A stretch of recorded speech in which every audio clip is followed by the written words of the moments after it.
नमस्कार, मैं हूं आपके साथ अमन शो और आप देख रहे हैं केकेडी न्यूज। और अब वक्त हो गया रिपोर्टर्स रिपोर्ट का। तो आइए नजर आते हैं इस वक्त की कुछ खबरों पर। सबसे पहली खबर सोनभद्र से सामने आ रही है, जहां पर क्राइम ब्रांच और थाना कर्मा पुलिस को बड़ी सफलता हाथ लगी है। आपको बता दें कि कर्मा थाना क्षेत्र में लगातार बढ़ते हेरोइन की तस्करी की सूचना पुलिस अधीक्षक को मिल रही थी और इस सूचना के आधार पर पुलिस अधीक्षक ने जांच के निर्देश दिए और इस मामले का जल्द खुलासा करने के लिए तत्काल एसएसपी के नेतृत्व में टीम गठित कर आरोपी को पकड़ा जाए, ऐसे निर्देश दिए हैं। वहीं इस मामले का खुलासा करते हुए एसपी ने बताया है कि सर्विलांस टीम और थाना कर्मा पुलिस की संयुक्त टीम बनाई गई है और वहीं टीम ने आरोपी के धरपकड़ के लिए चेकिंग अभियान भी शुरू कर दिया है और जल्द ही मुखबिर की सूचना के आधार पर संयुक्त रूप से आरोपी की घेराबंदी कर उसे गिरफ्तार कर लिया जाएगा। आपको बता दें कि आरोपी के कब्जे से 105 ग्राम हेरोइन, जिसकी कीमत तकरीबन 11 लाख रुपए बताई जा रही है, और 4500 रुपए नगद और एक मोबाइल फोन भी बरामद किया गया है। किया गया सर, और क्या क्या बरामद हुआ?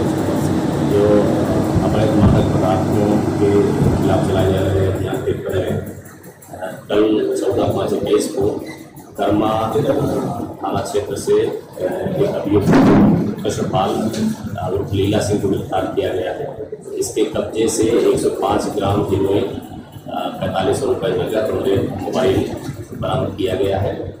इससे पूछताछ की गई तो ये इसने बताया कि ये जो कुछ है ये तस्करी करता है और बाराबंकी से ला करके अपने जनपद के रेणु ग्रुप को बेचता है। ये मूल रूप से रहने वाला सासनी हाथरस का है, लेकिन वर्तमान में ये रेणु ग्रुप में रह रहा है। तो इसको हमारे स्वाट सर्विलांस और एसओजी के साथ कर्मा पुलिस में इसको पकड़ा है, बेहतरीन काम किया है। इसके विरुद्ध ये उसने एक खबर सोनभद्र से सामने आ रही है, जहां पूर्व मध्य रेलवे पुलिस ने कबाड़ चोरी के पकड़े गए 4 लोगों को 3rd डिग्री दी। आपको बता दें कि चारों लोगों की जमकर पिटाई का वीडियो अब तेजी से सोशल मीडिया पर वायरल हो रहा है और रेलवे पुलिस कर्मियों ने पीटने के बाद चोरों की हालत गंभीर बताई जा रही है। हालत गंभीर देखकर पुलिसकर्मी चोरों को लेकर झारखंड के नगर उटारी स्टेशन पर छोड़कर भागने में फरार थे।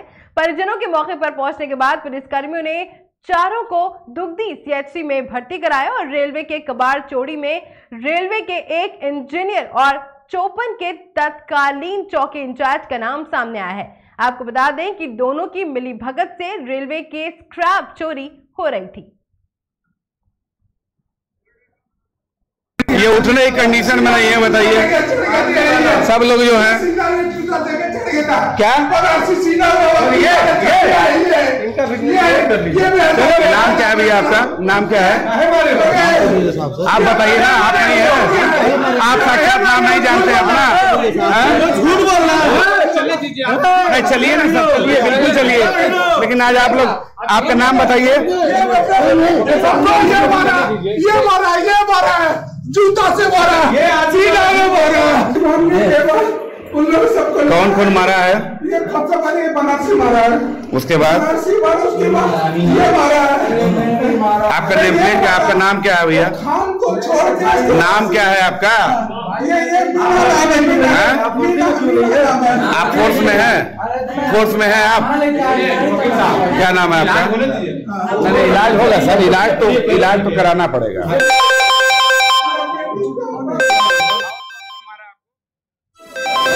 खबर कासगंज से है, जहां पर शुक्रवार की रात थाना पटियाली पुलिस को सूचना मिली कि ग्राम अशोकपुर के पास स्थित ढाबे के एक संचालक ने अपने पुत्रों और भाई के साथ मिलकर ढाबे पर सामान लेने आए ग्राहक की लाइसेंसी रिवाल्वर से सिर में गोली मारकर हत्या कर दी। आपको बता दें कि सूचना पर तत्काल थाना Patiala police, dog squad, forensic team और पुलिस के अन्य उच्च अधिकारीगण ने स्थान स्थल पर पहुंचकर मृतक के शव को पोस्टमार्टम के लिए भिजवा दिया है। जिसके बाद पुलिस अधीक्षक ने मामले को गंभीरता से लेते हुए घटना में संलिप्त आरोपियों की जल्द गिरफ्तारी के लिए क्षेत्राधिकारी के नेतृत्व में एसओजी, सर्विलांस और स्थानीय थाना पुलिस की 5 टीमों का गठन किया था।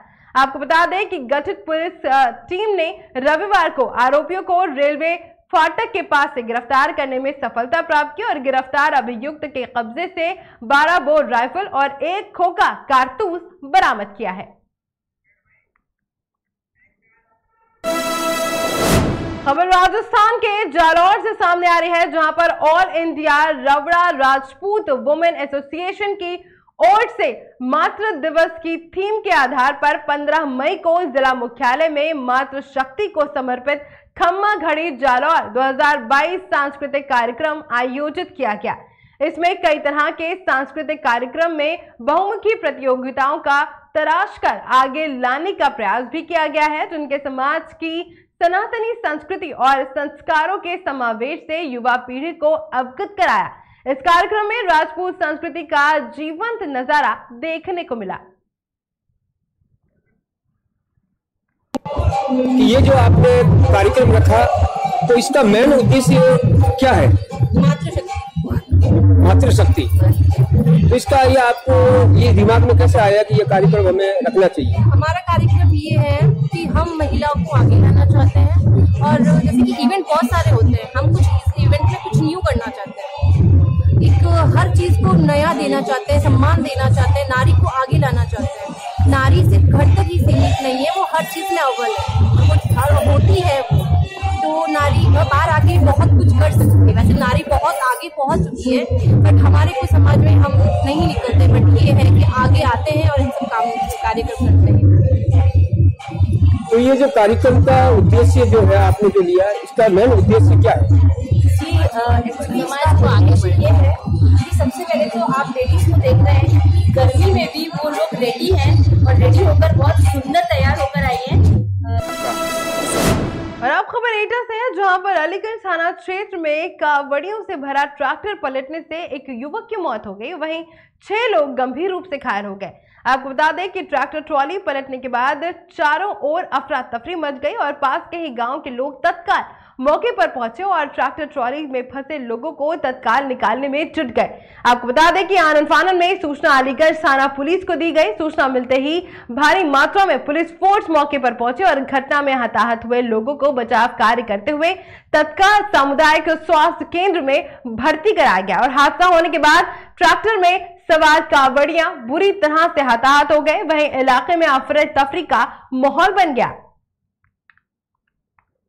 आपका कुसुमलता, ये बताइए जो घटना हुई है, कावड़ियों के चोट लगी है ट्राली पलटने से, किस तरीके से ये घटना हुई है? अरे एकदम ब्रेक पर, हमने तो ये समझा कि ब्रेक लगी है, तो ब्रेक लगाते में ऊपर नीचे हो जाते हैं, तो हमने कैसा ही जाए यार, मुझे सीधे हो जाए ट्रैक्टर। अब वो कुछ नहीं तो तो सब जब भी मेरे ऊपर बच्चा एक दूसरे मेरे ऊपर, हमने क्या रही तो पलटी जा रही। अब बस इतने में तो सब खो ही गए एकदम। तो लगभग कितने लोग घायल हुए हैं? घायल तो 5-6 लोग हैं, 100 एम्बुलेंस में चले गए। तो आप क्या उसी ट्रैक्टर में बैठी थी? ट्रैक्टर में थे हम।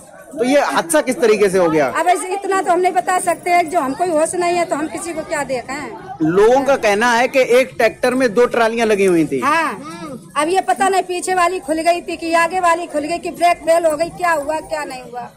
लाला राम, ये अभी एक एक्सीडेंट हुआ है, ट्रॉली जो है खंदी में पलटी, क्या मामला क्या था? ये मामला ये था, इधर से ट्रैक्टर आ रहा था, ये हमारा जा रहा था और उधर से उसने कट मारना चाहा, उसने बचाया और बचाने में वो बचाया, लेकिन वो लेके भाग गया, तब तक गाड़ी घिल गई और चली गई खंडी। तो कोई घायल भी हुआ है क्या? हाँ, घायल हुआ, लगभग 4-5 आदमी घायल हुआ। कोई किसी प्रकार की कोई घटना हुई? घटना है, किसी की मरने की कोई सूचना? हाँ, मरने की है। कितने लोग जो है घायल हैं? मतलब घायल है 5 आदमी, एक की जो दुर्घटना ज्यादा खराब है वो खत्म। और अब खबर फर्रुखाबाद से है, जहां पर कैबिनेट मंत्री के निर्देश के बाद सटोरिया के खिलाफ पुलिस अधिकारियों ने अपना एक्शन शुरू किया है। एसपी के निर्देश पर एसओजी टीम और सदर कोतवाली पुलिस ने 17 माफियाओं सहित 8 सटोरियों को गिरफ्तार कर लिया है। वहीं इस छापेमारी में तकरीबन 7 सटोरिये फरार होने में सफल हो गए हैं, जिनके पीछे पुलिस की टीमें लगा दी गई हैं। और आपको बता दें कि पकड़े गए सभी सटोरियों का आपराधिक इतिहास है और पुलिस ने इन सटोरियों के पास से 11,800 रुपए बरामद किए हैं और साथ ही 7 मोबाइल, 1 बाइक और 2 स्कूटी भी बरामद की गई है।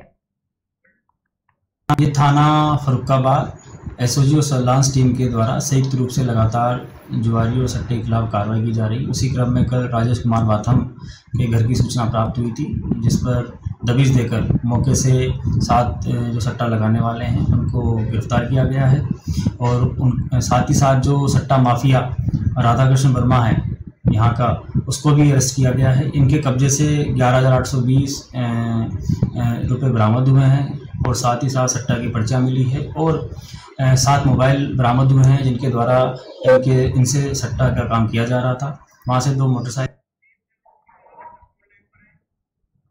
और अब इसी खबर पर तमाम जानकारी के साथ दीपचंद दीक्षित हमारे साथ मौजूद हैं जो हमें बताएंगे ये पूरा मामला क्या है।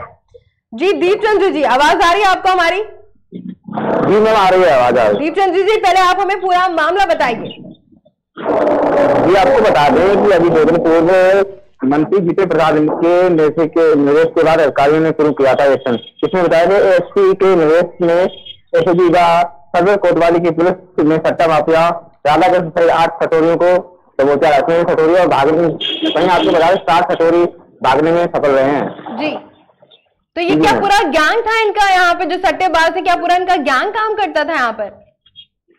जी ये जो है वो कई दिनों से ये सट्टे माफिया अपना सट्टा का व्यापार करते थे। इसी सूचना कई बार पुलिस को दी गई है। इसी के निर्देश एसपी साहब ने निर्देश दिए हैं और पुलिस टीम ने जिसको लेकर के आज 8 सटोरी को दबोच दिया गया है। अच्छा, ये जो पूरा गैंग इतने समय से काम कर रहा था और तब से लेकर अब तक की पुलिस को कोई खबर नहीं थी और अचानक से इस मामले की जानकारी पुलिस तक कैसे लगी और फिर उसने इतना बड़ा एक्शन लिया है? जी आपको बता दें कई बार इनके वीडियो भी वायरल हो चुके हैं, लेकिन पुलिस ने कई बार तो वायरल वीडियो के आधार पर पुलिस ने ये एक्शन लिया है? नहीं ऐसा नहीं है। पुलिस ने कई बार खबरें लगाई गई हैं उसी को लेकर के पुलिस ने एक्शन लिया है। जी इस पूरे मामले में कितने सट्टेबाजों को पुलिस ने गिरफ्तार किया और क्या क्या चीजें बरामद की गई हैं उनके पास से? आपको बता दें कि सट्टेबाजों को 8 सट्टेबाजों को गिरफ्तार किया है, लेकिन वही पर 7 सटोरियों भागने में सफल रहे जिसमें पकड़े गए सभी सट्टे के आपराधिक मामले भी हैं। इन सटोरियों के पास से लगभग 11,620 रुपए बरामद हुए। उसके बाद बड़ी संख्या में पर्चियां भी मिली है, 7 मोबाइल भी मिले, 3 बाइक व स्कूटी भी बरामद हुई है। तो ये कितना बड़ा गैंग था सट्टेबाजों का जो ये काम करता था और जो भागने में सफल रहे हैं उन पर पुलिस का क्या कहना है? कितने टाइम में वो उन पर भी पकड़ पा लेगी? जी मैम आपको बता दें कि जो भागने में सटोरी जो सफल रहे उनके लिए टीमें लगा देंगे, जल्द से जल्द इनको गिरफ्तार करके सलाखों के अंदर किया जाएगा। जी बहुत बहुत शुक्रिया दीपचंद जी आपका हमारे साथ जुड़ने के लिए।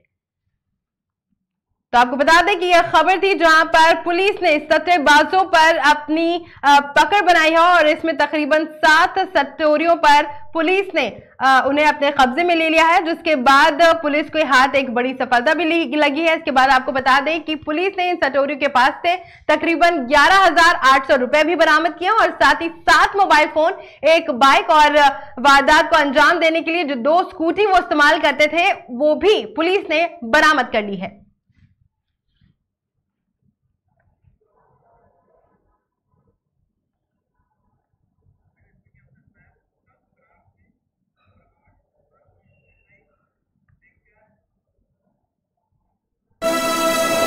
और अब खबर फर्रुखाबाद से सामने आ रही है जहां पर फर्रुखाबाद के नवाबगंज में मुख्य चौराहे पर बिजली के तारों में अचानक आग लग गई, जिससे बंच केबल धू कर जलने लग गई। आपको बता दें कि आग लगने से बंच केबल अचानक टूटकर सड़क पर गिर गई, जिससे मुख्य चौराहे पर अफरा तफरी मच गई।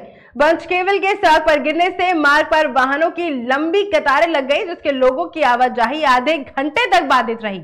विद्युत कर्मियों ने मौके पर पहुंचकर आग को बुझाया और जली बंच केबलों की मरम्मत की गई। आपको बता दें कि इस दौरान टाउन फीडर से जुड़े पूरे कस्बे में 1000 से अधिक घरों को बिजली गुल रही।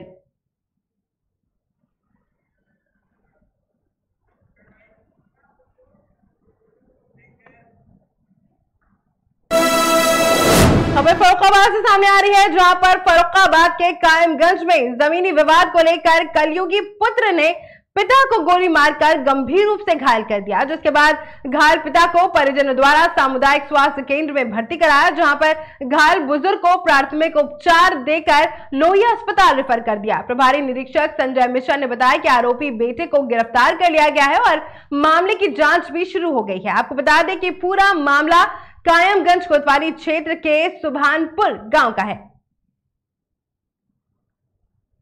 लड़का ने पहले मारपीट करी जाना, हमारे के बाद तोड़ गए। रात 11 बजे हमें कहाँ किस जगह पे? सुभानपुर। सुभानपुर में? आप सुभानपुर की रहने वाली हैं? सुभानपुर के रहने वाले। अच्छा। जहाँ हमारी इनकारी हुई है, एक के बार टूटो हमने दोबारा लगवाए दो, फिर हम मुंह डालने के लिए तो रोका जाता तो धमकी दे तो मार डरे तुम्हें बोराम बद्दी है हम हाथ नहाते हैं। 1.5 साल हुई हमें करीब है। तब आज जिनने जाके हम लड़कन के बारे सब नर्सरी खाए ले हमें कुछ ना देती हैं। तो हमने हम चले हैं भैया खाए तो हमें खाए लेने दो। हाँ तो हम आए बंटवारा करवान के बारे 4 लड़का है हमारे। अच्छा तो चारों लड़कों का बंटवारा था? हाँ। तो ये कौन से नंबर के लड़के ने? हमारे बड़े छोटे। ये क्या मारा इनके? गोली मारी है। मामला आया था, मामला सुभानपुर का एक व्यक्ति जो है घायल अवस्था में हमारे अस्पताल में आए थे और इनको मेडिकल रिपोर्ट तैयार करके इनको एक्सरे के लिए एडवाइस करके भेज दिया गया है जिला अस्पताल के लिए। इनकी तरफ क्या स्थिति है अभी? स्थिति सही है। तो ये घायल कैसे हुए हैं, क्या है? अब कुछ इनका क्या कहते हैं, ये कट करो यार। हाँ ये जो व्यक्ति है इनका आपसी विवाद के चलते जो है झगड़ा हुआ था। जो काशीपुर में सांस्कृतिक भारत की 2 दिवसीय प्रांत समीक्षा योजना गोष्ठी का शुभारंभ हुआ। आपको बता दें कि गोष्ठी का शुभारंभ बाजपुर रोड स्थित ड्रोर पैलेस में किया गया। कार्यक्रम का शुभारंभ अतिथि द्वारा दीप प्रज्वलित कर किया गया और इस अवसर पर अखिल भारतीय सह संगठन मंत्री जयप्रकाश भी मौजूद रहे और अपने संबोधन में उन्होंने कहा कि संस्कृत भारती 39 देशों में वर्तमान में कार्य कर रही है। संस्कृत भारत के विभिन्न कार्यकर्ता इस उद्देश्य को पूर्ण करने में प्रयत्नशील हैं। और अब खबर जम्मू कश्मीर के पुंछ से सामने आ रही है, जहां पर पुंछ की सुरनकोट तहसील में प्रदेश के पूर्व सीएम उमर अब्दुल्ला ने अपना दौरा किया है और इस दौरान उमर अब्दुल्ला की भव्य रैली निकाली गई है। इस रैली में पार्टी के सैकड़ों कार्यकर्ता भी मौजूद रहे। वहीं पूर्व सीएम उमर अब्दुल्ला ने मीडिया से रूबरू होते हुए भाजपा और साथ ही प्रधानमंत्री नरेंद्र मोदी पर जमकर निशाना साधा। तो अब इसको यूटी पे कर दिया गया, लेकिन मैक्सिमम जगह पे यूटी को स्टेट पे रखा जाता है। जो यूटी थी उनको स्टेट बनाया गया, लेकिन अब हमारी स्टेट को यूटी बना दिया गया। तो इसके ऊपर आप ये इकलौता मिसाल है इस मुल्क में जहां रियासत को यूटी का दर्जा दिया गया है। इससे पहले जब भी हमने सुना तो हाँ रियासतों के हिस्से जरूर हुए। बिहार के 2 हिस्से हुए, मध्य प्रदेश के 2 हिस्से हुए, इसी तरह आंध्र प्रदेश के 2 हिस्से हुए। रियासतों के हिस्से होते हैं, लेकिन हिस्सा करने के बाद उनको डाउनग्रेड नहीं किया जाता, उनको यूटी नहीं बनाया जाता। उससे पहले जब तब्दीलियां आई तो यूटी को स्टेट का दर्जा दिया गया। ये पहली मर्तबा है कि एक स्टेट को जो है 2 हिस्से किए गए और दोनों हिस्सों को यूटी बनाया। और क्यों किया गया ये भी कोई समझा नहीं सकता। ऐसा नहीं है कि इस मुद्दे पे इलेक्शन लड़े गए हैं। मैं मानता अगर कहीं बीजेपी ने अपने मंशूर में ये कहा होता कि हाँ जी हम जम्मू कश्मीर को यूटी बनाएंगे, हाँ 370 की उन्होंने बात अपने मंशूर में की, 35A को लेके इन्होंने एक सियासी माहौल बनाया, लेकिन जम्मू कश्मीर को यूटी बनाना ये तो उनके मंशूर में था नहीं। क्यों किया समझ में नहीं आता, लेकिन उम्मीद की जाती है कि इस फैसले को जो है हालांकि पीछे 70 साल देखा जाए पावर में आप भी रहे और काफी अच्छी इक़्तिदार में रही एनसी पार्टी, और हालांकि 370 को परमानेंट क्यों नहीं किया गया? ये तो अब एक बहुत लंबा सवाल है, इसके लिए आपके पास वक्त नहीं है।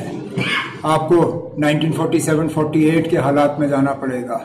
लेकिन उस वक्त आप जो resolution United nation security council में ली गई उसी की बुनियाद पे जो है 370 को परमानेंट स्टेटस नहीं दिया गया। खबर लखीमपुर खीरी से है, जहां पर स्वास्थ्य व्यवस्था पूरी तरह से बुरी हालत में दिखाई दे रही है। फिर चाहे वो हॉस्पिटल हो या फिर हॉस्पिटल पहुंचाने वाली एम्बुलेंस, सही देखरेख ना होने की वजह से बीमार मरीज इसका खामियाजा भुगतते हैं। आपको बता दें कि मामला प्राथमिक स्वास्थ्य केंद्र सिकंदराबाद का है, जहां पर एक मरीज को एम्बुलेंस से हॉस्पिटल ले जाया जा रहा था और इस दौरान एम्बुलेंस बीच रोड पर ही बंद पड़ गई, जिसके चलते मरीज को एम्बुलेंस में धक्का लगाना पड़ा और एम्बुलेंस का ये वीडियो अब सोशल मीडिया पर काफी तेजी से वायरल हो रहा है।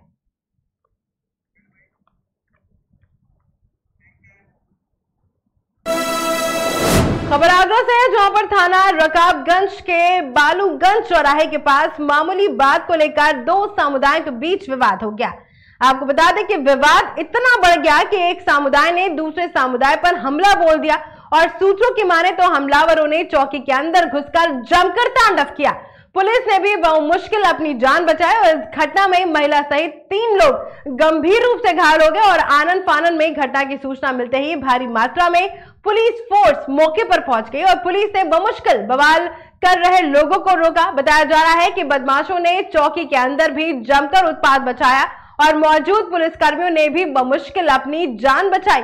सूचना मिलते ही भारी मात्रा में पुलिस फोर्स मौके पर पहुंच गई और पुलिस को देखकर बवाल कर रहे लोग मौके से भाग गए। पुलिस ने कई लोगों को हिरासत में भी ले लिया है। वहीं पुलिस ने घायलों को इलाज के लिए जिला अस्पताल भेज दिया है और पीड़ित की तहरीर पर मुकदमा दर्ज कर आगे की कार्यवाही शुरू कर दी है। खबर आगरा से है, जहां पर थाना हरी पर्वत इलाके में संजय प्लेस के कंप्यूटर मार्केट में बीएम टेक्नोलॉजी की दुकान में आग लग गई। मामले की जानकारी मिलते ही दमकल गाड़ियां मौके पर पहुंची और आग बुझाने की कोशिश में जुट गई। आपको बता दें कि आग में भारी नुकसान की आशंका जताई जा रही है और आपको बता दें कि इस हादसे में तकरीबन 30 लाख के लैपटॉप जलकर राख हो गए हैं। बताया जा रहा है कि आग शॉर्ट सर्किट के चलते लग गई।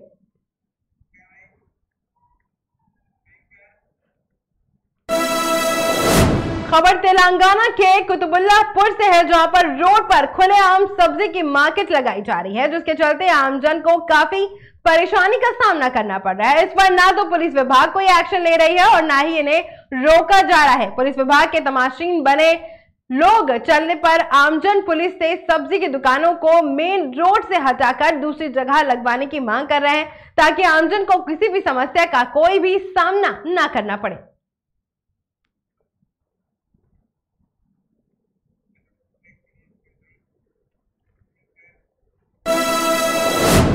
रुकते हैं छोटे से ब्रेक के लिए, आप बने रहिए केकेडी न्यूज के साथ।